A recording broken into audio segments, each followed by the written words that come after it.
Anora एक club dancer की कहानी है जो बस अपनी नॉर्मल लाइफ जी रही होती है जब तक उसकी मुलाकात एक अमीर रशियन लड़के इवान से नहीं होती।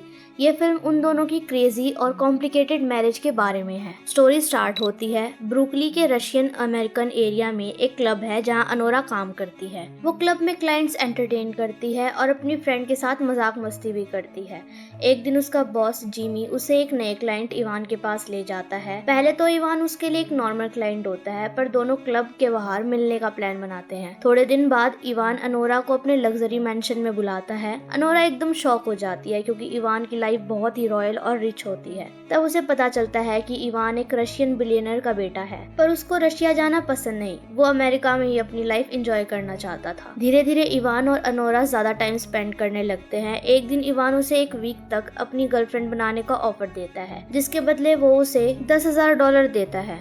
अनोरा उसे मना नहीं करती क्योंकि कहीं ना कहीं वो भी उसे चाहने लगी थी, और ऊपर से पैसा का पैसा। क्लब से ब्रेक ले लेती है वो और इवान के साथ एक रॉयल लाइफ एंजॉय करने लगती है। फिर एक हफ्ते के अंदर दोनों वीगस चले जाते हैं और वहाँ इवान अनोरा को प्रपोज भी कर देता है। अनोरा थोड़ी कंफ्यूज होती है और उसे मजाक समझती है, पर फिर वो इवान से शादी भी कर लेती है। एक क्लब डांसर से एक बिलियनर की वाइफ बनना एक सपना लगता है, पर सच तो यही था कि ये सपना ज्यादा दिन टिकने ही नहीं वाला था। जब इवान के पेरेंट्स को पता चलता है कि उनका बेटा एक डांसर से शादी कर चुका है, जो कि एक धंधे वाली भी है साथ में, तो उनके आदमी गार्निक और ईगर अमेरिका पहुंच जाते हैं। इवान सच बताने से बचने की कोशिश करता है, पर उन लोगों को सच का पता ही चल जाता है। इवान के गॉडफादर टोरोस को जब इस शादी का पता चलता है तो वो गुस्से में आकर अनोरा को प्रोस्टिट्यूट कह देता है। ये सुनकर अनोरा का दिल टूट जाता है। जब इवान को पता चलता है कि उसके पेरेंट्स उसे जबरदस्ती रशिया ले जाने वाले हैं, तो बिना किसी को बताए भाग जाता है और अनोरा को माफिया के बीच में अकेला छोड़ देता है। माफिया लोग अनोरा को बंदी बनाने की कोशिश करते हैं, पर वो लड़ना स्टार्ट कर देती है और जोर जोर से चिल्लाने लगती है। ये देखकर टोरोस भी शॉक्ड हो जाता है कि एक लड़की इतनी पावरफुल कैसे हो सकती है, पर फिर वो उसको समझाता है कि इवान एक रेस्पॉन्सिबल इंसान नहीं है और ये शादी सिर्फ उसके लिए मजाक थी। फिर टोरस अनोरा से उसकी वेडिंग रिंग छीन लेता है, जो कि कम से कम 4 कैरेट की होती है, और उसे $1,000 ऑफर करता है ताकि वो अपनी लाइफ दोबारा स्टार्ट कर सके और उसका पीछा छोड़ दे। पर अनोरा बिना इवान से बात करे नहीं जाना चाहती थी। इवान को ढूंढने के लिए अनोरा, आइगर, टोरस और गार्निक ब्रुकली के कोने कोने में चक्कर काट रहे होते हैं, पर कहीं भी उसका पता नहीं चलता। उन्होंने इवान के दोस्तों की शॉप तक चेक कर ली, पर वहाँ पर भी वो नहीं मिलता। जब उन्होंने इवान के दोस्तों से उसके बारे में पूछना चाहा, तो वो हेल्प करने की जगह उनका एटीट्यूड पूरा ही चेंज हो गया था। वो इवान को कॉल करने की जगह टोरस और उनके लोगों से लड़ने लगते हैं। आइगर को थोड़ा धमकी देनी पड़ती है ताकि इवान के दोस्तों का फोन चेक किया जा सके, पर इवान किसी का भी कॉल नहीं उठाता। मतलब किसी को भी इवान की लोकेशन का पता ही नहीं था, और अब टेंशन बढ़ जाती है क्योंकि उसके माँ बाप आने वाले थे। शाम होते होते टोरस को एक और प्रॉब्लम का सामना करना पड़ता है। उसकी कार टो हो रही थी और मामला को ढंग से संभालने की जगह वो जबरदस्ती गाड़ी ले जाने की कोशिश करता है, जिस वजह से सिचुएशन और भी बिगड़ जाती है। पूरे दिन इवान को ढूंढने के बाद भी वो नहीं मिलता और सभी एकदम होपलेस फील करने लग जाते हैं, पर हार मानने का कोई ऑप्शन नहीं था। इसलिए उन्होंने ब्रुकली के हर क्लब में इवान को ढूंढना शुरू किया, पर इवान उसी क्लब में मिलता है जहाँ पे वो पहली बार अनोरा से मिला था। जिस लड़की को अनोरा से जलन थी, वो इवान को वहाँ देखकर बहुत खुश हो जाती है और सोचती है कि अब बड़ी मुर्गी मेरे हाथ लगेगी। जैसे ही अनोरा की एक फ्रेंड को इवान की लोकेशन का पता चलता है, वो तुरंत अनोरा को फोन कर देती है। जब तक अनोरा और टोरस वहाँ पहुँचते हैं, तब तक क्लब का सीन एकदम मैसी हो चुका था और इवान और वो लड़की इंटीमेट हो रहे थे। इवान पूरी तरीके से नशे में होता है और जब टोरस उसे वहाँ से ले जाने की कोशिश करता है, तो क्लब में हंगामा मच जाता है और उस लड़की से भी अनोरा की लड़ाई हो जाती है, जिसमें दोनों एक दूसरे को धक्का मुक्की करने लगते हैं। सिक्योरिटी गार्ड सबको क्लब से निकाल देते हैं और इवान बिल्कुल बेचारा लग रहा होता है क्योंकि उसे कुछ समझ ही नहीं आ रहा था। सुबह होते ही इवान और अनोरा को कोर्ट ले जाया जाता है, पर इवान अब भी फुल नशे में होता है और लॉयर जज से टाइम मांगता है ताकि शादी कैंसिल करवाने की प्रोसेस स्टार्ट किया जा सके। पर जब लॉयर को पता चलता है कि उनकी शादी वेगस में हुई थी, तो वो टोरस पर चिल्ला पड़ता है क्योंकि वेगस के रूल्स के हिसाब से अगर किसी को अपनी शादी तोड़नी है तो उसे उसी कोर्ट में वापस जाना पड़ेगा। इवान और अनोरा की शादी अब तक टोटल डिजास्टर बन चुकी थी। अब उन सबको वेगस जाना पड़ता क्योंकि वहीं पर उनकी शादी हुई थी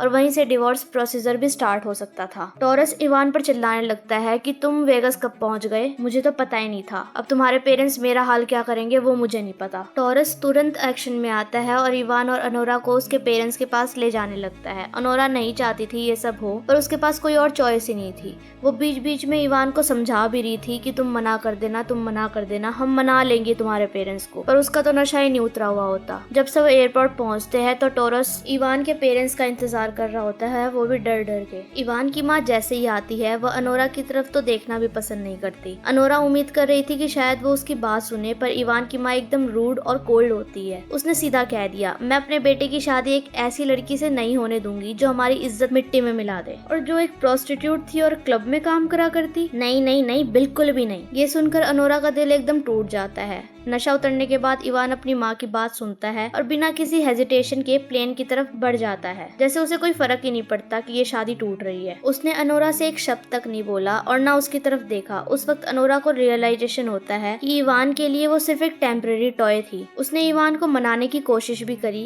कि सब कुछ सही हो जाएगा, बस हम अपनी बात पे रहे तो। पर इवान कहता है कि मैंने तो बस तुम्हारे साथ टाइम पास किया था और मैं तो बस वेकेशन स्पेंड कर रहा था अमेरिका में। और जैसा कि मॉम ने कहा, हमें ये शादी तोड़नी ही पड़ेगी। आइगर को अनोरा के लिए बहुत बुरा लग रहा होता है, पर वो कुछ कर नहीं सकता था। तभी अनोरा एक डिसीजन लेती है कि अब वो डिवोर्स तो लेगी पर इवान पर केस भी करेगी। पर प्रॉब्लम ये थी कि इवान की पावरफुल फैमिली उसके अगेंस्ट इजिली प्रूव कर सकती थी कि अनोरा सिर्फ एक गोल्ड डिगर थी जो पैसे के लिए इवान से चिपकी हुई थी। जब इवान को ये बात पता चलती है तो वो भी अनोरा की इंसल्ट करने लगता है और वो भी उसे प्रोस्टिट्यूट कहने लगता है। ये सुनकर अनोरा इमोशनली ब्रेक हो जाती है। सिर्फ आइगर ही ऐसा इंसान होता है जो अनोरा के साथ खड़ा होता है। जब अनोरा डाइवोर्स पेपर पर साइन करती है तब आइगर डिमांड करता है कि इवान को अनोरा से माफी मांगनी पड़ेगी। सब इवान के पावरफुल पेरेंट्स से डरते थे पर आइगर को उसका डर नहीं था। उस टाइम अनोरा भी इवान की माँ की इंसल्ट कर देती है और उसका पापा सिर्फ हंसाई जा रहा था। इवान की माँ बोलती है कि मेरा बेटा सॉरी नहीं बोलेगा। फिर अनोरा वहाँ पे उनका सामान फेंक के आ जाती है। फिर हम देखते हैं कि आइगर अनोरा के साथ इवान के घर जाता है ताकि वो अपना सामान ले सके और एक रात वहाँ पर रुक सके और उसे सुबह निकलने के लिए कह दिया जाता है। वहाँ एक रात गुजारने के दौरान अनोरा और आइगर की दोस्ती होने लगती है, पर अनोरा अभी आइगर से गुस्से में बात करती है और उसे बोलती है कि अगर गार्निक वहाँ नहीं होता तो शायद आइगर उसे जबरदस्ती करने की कोशिश करता और उसका रेप कर देता। आइगर हर्ट होता है और क्लियर करता है कि उसका ऐसा कोई इंटेंशन नहीं था। तभी अनोरा को ये रियलाइजेशन होता है कि दुनिया में एक इंसान ऐसा भी है जो उसे सिर्फ एक टॉय नहीं समझता। अगले दिन आइगर अनोरा को उसके घर ड्रॉप करने जाता है। जब वो गाड़ी में बैठती है तो आइगर उसे वही डायमंड रिंग वापस कर देता है जो इवान ने दी थी और टोरस ने छीन ली थी। अनोरा गहरी सोच में चली जाती है। आइगर उसे बोलता है कि किसी को बताना मत। तभी वो बोलती है कि वो बैटलफील्ड करने के लिए आइगर के करीब आना चाहती है,